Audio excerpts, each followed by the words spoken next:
what happens to transactions in stale blocks or blocks that are basically orphaned or end up on a minority chain. Well, if any transactions that were in that block, if they weren't in the block that replaced it, they go back in the mempool. So every node will remove the transactions that actually did get mined into a block.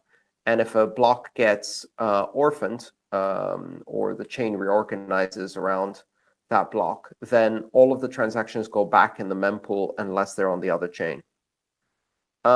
Generally speaking, if you have two blocks that get mined near simultaneously, one of those blocks will be successful. The other one eventually will get orphaned.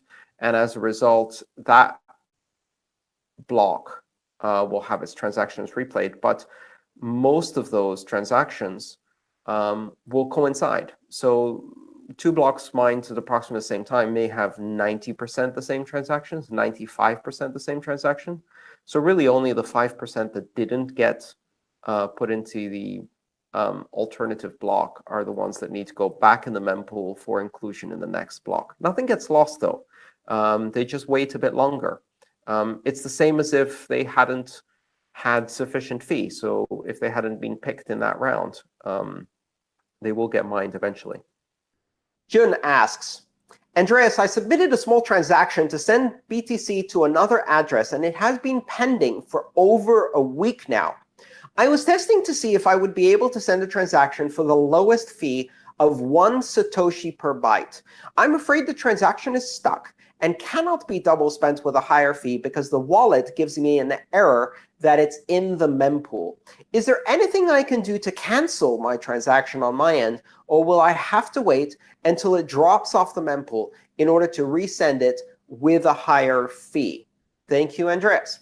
All right, Jun, great question. This is a really important question that affects a lot of beginners in Bitcoin. And really what you're experiencing is a combination of a mempool that is a marketplace for transactions, where if you want your transaction prioritized, you're competing against others, and your own wallet, which may have certain policies and approaches to how it does transactions that may not be ideal. So first of all, is it possible to send a 1 Satoshi per byte fee? Absolutely. Every single transaction I do, I pay 1 Satoshi per byte. I haven't paid more than 1 Satoshi per byte, I think, since February. So it is absolutely possible to send with 1 Satoshi per byte. And those transactions do get confirmed. However, in order to do that, I'm using a wallet that gives me options for managing the narrow cases, which happen 1 in 10 transactions. I'll have a problem where it gets stuck, just like you've experienced here. And when that happens, my wallet gives me 2 ways to unstick that transaction. The first one is called replace by fee, which means that my initial transaction is marked as RBF, meaning it is able to be replaced by a transaction spending a higher fee.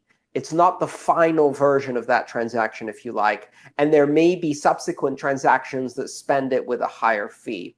Now, by doing that, really that's just an extra signal to the miners, because the miners can choose to take a double spent higher fee transaction if your wallet can create it, regardless of whether you say it's replaced by fee or not. Because miners will always use an algorithm that maximizes their profit. So if they have 2 transactions, and one of them is a double spend of a previous transaction with a higher fee, and that first transaction hasn't been confirmed, they'll take the higher fee. It doesn't matter if you're signaling RBF or not, although some miners will look for RBF transactions, and the algorithm will treat them favorably if there's a replacement transaction. Really what that's about is your wallet knowing how to manage that double spend situation. So that's one technique, replace by fee. The other technique is called child pays for parent. And again, this is not like a magical feature that's instructing the miners what to do. It's simply recognizing that miners will always maximize their profit and take the transaction or chain of transactions with the highest fee. Child pays for parent says, my first transaction doesn't have enough fee per byte to confirm. What I'm going to do is chain a second child transaction that depends on spending the first one with a higher fee.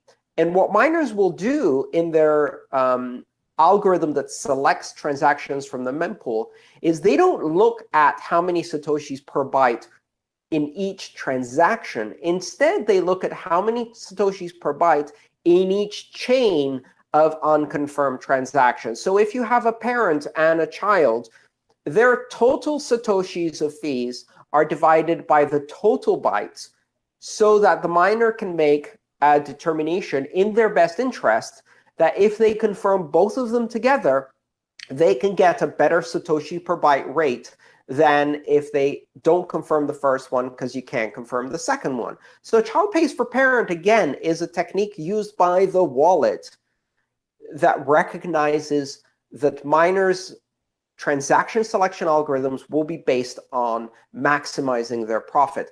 The wallets I use, Samurai, Electrum, for example, tend to support these capabilities and allow me to do that. You can actually construct a child pays for parent transaction if you construct it manually, if your wallet isn't allowing it. So back to your question, Jen. You said, you're afraid the transaction is stuck and cannot be double spent with a higher fee because the wallet gives me an error that it's in the mempool. That doesn't mean it cannot be spent by a higher fee. That means your wallet is refusing to do it. If you manually construct a double spend transaction with a higher fee using another wallet, for example, that supports that, it will go through, and you'll be able to nudge that transaction through the mempool. So the way I do transactions is I always start with the absolute lowest fee possible. I mark the transaction as replaced by fee. I let it sit in the mempool. If it's urgent, for example, if I have a 15-minute window because I'm doing a retail transaction, I'm going to check on it and see how it's sitting in the mempool, and I might bump it immediately if I see that I miscalculated the fee. But if it's not urgent and I have, a day, like, for example, today is the 1st of September. I'm about to run payroll, and payroll is, in my company, is Bitcoin. So I'm about to do a whole bunch of transactions. In fact, they're multi-recipient transactions where I pay my staff in Bitcoin. And those are transactions where, quite honestly, they don't need to get it in the next 15 minutes.